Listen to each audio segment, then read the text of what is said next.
सर्वप्रथम सर्वांना श्री स्वामी समर्थ।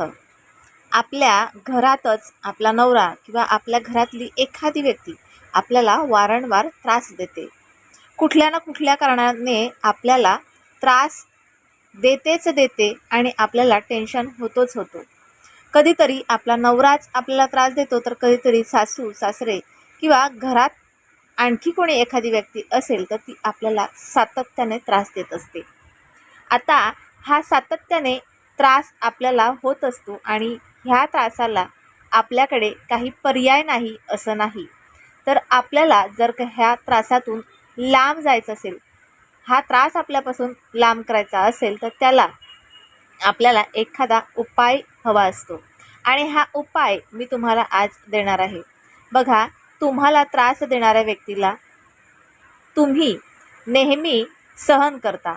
आता ही व्यक्ती अगदी ती जवळची का नाही असो, तुमचा नवरा असो किंवा तुमचा मुलगा असो किंवा आणि कुणी असो, तुम्ही एकाच घरात राहता, परंतु सततची भांडणं आहेत किंवा घालून पाडून बोलणं आहे। लहान सहान गोष्टींवरून अगदी मोठमोठाले भांडण घरात होत असतं। जणू काही घर हे एक भांडणाचं पॉईंट झालेलं आहे, जिथे कुत्र्या मांजरांसारखे नेहमी भांडणं होत असतात, नेहमी रागारागी होत असते। आता ह्या अशा त्रासाला जर का तुम्ही कंटाळलेले आहात, तर जी व्यक्ती तुम्हाला त्रास देते त्या व्यक्तीसाठी तुम्ही एक उपाय करू शकता। हा उपाय खूप प्रभावशाली आहे। हा उपाय सात्विक वशीकरण ह्या उपायाला म्हणता येईल। हा वशीकरण केल्यानंतर त्या व्यक्तीला त्रास होणार नाही किंवा तुम्ही करणार तर तुम्हाला सुद्धा त्रास होणार नाही। सात्विक वशीकरणात कोणालाही त्रास होत नसतो। समोरची व्यक्ती आपल्याला जर का त्रास देत असेल तर तो त्रास आपल्याला नष्ट करण्यासाठी हा उपाय करायचा असतो। ती व्यक्ती तुमच्या घरात राहत असेल तर ती व्यक्ती बघा रोज कपडे घालत असते। ती व्यक्ती रोज कपडे घालते, एखादा कपडा तुम्हाला त्या व्यक्तीने घातलेला जो असेल, एक दिवस घातलेला असेल किंवा 2 दिवस पण घातलेला असेल, त्या कपड्यातनं तुम्हाला वशीकरण करायचं आहे। आता हे वापरलेले जे कपडे आहेत, ह्या वापरलेल्या कपड्यात बघा आपली स्वतःची ऊर्जा असते।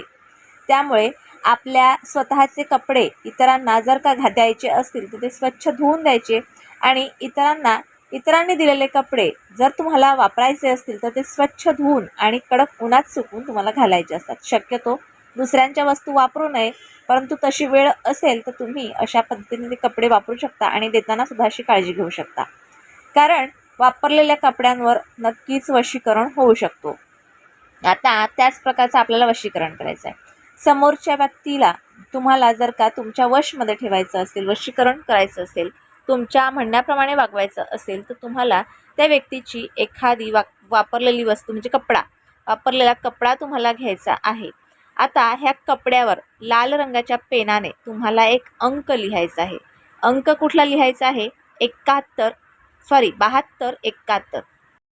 हा आकडा तुम्हाला लिहायचा आहे कुठला? 72 71 7271। हा अंक तुम्हाला लाल रंगाच्या इंकने लिहायचा आहे। त्यानंतर त्या कपड्याला घट्ट अशी गाठ मारायची। आता जिथे कुठे तुम्ही कपडे ठेवत असतील त्या व्यक्तीचे किंवा तुमच्या कपाटात त्या व्यक्तीचे कपडे असतील, तरी पण त्या कपड्यावर काहीतरी अशी एक वजन वस्तू ठेवा। बघा, खूप वजन असेल, जास्तीत जास्त वजन असेल अशी वस्तू त्या कपड्यावर ठेवा। आता जोपर्यंत त्या कपड्यावर तुम्ही वजन ठेवत नाही तोपर्यंत तुम्ही जे काही बोलाल त्या बोलण्याचा समोरच्या व्यक्तीवर दाब पडणार नाही, ज्याला आपण प्रभाव म्हणतो, तो प्रभाव पडणार नाही। त्यामुळे त्या व्यक्तीच्या शर्टवर किंवा कुठल्याही वस्तूवर तुम्ही तो नंबर लिहिता, त्यावेळेला तो नंबरवाली जी वस्तू आहे, म्हणजे जो काही शर्ट असेल किंवा काही असेल, तर ते वजन ठेवा आणि त्यानंतर तो शर्ट किंवा तो एखादा कपडा तिथेच राहू द्या।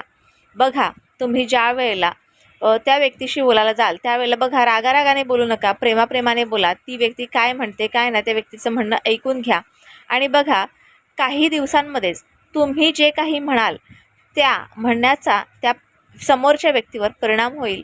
ती व्यक्ती तुमच्या प्रत्येक म्हणण्याला म्हणण्याचा विचार करेल किंवा तुमचं प्रत्येक म्हणणं ऐकून घेईल, तुमच्या मनाप्रमाणे वागण्याचा प्रयत्न करेल। त्यामुळे हा उपाय नक्की करा. ह्या उपायाचा तुम्हाला नक्कीच फायदा होईल. हे सात्विक वशीकरण आहे. ज्यांना कुणाला हवा असेल हा व्हिडिओ त्यांना व्हॉट्सअपला जाऊन शेअर करा. तुम्हाला कसा वाटला मला नक्की कळवा. व्हिडिओ आवडल्यास लाईक शेअर सबस्क्राईब मात्र जरूर करा. पुन्हा भेटूया अशाच एका नवीन व्हिडिओसोबत नवीन विषयासोबत. तोपर्यंत सर्वांना श्री स्वामी समर्थ.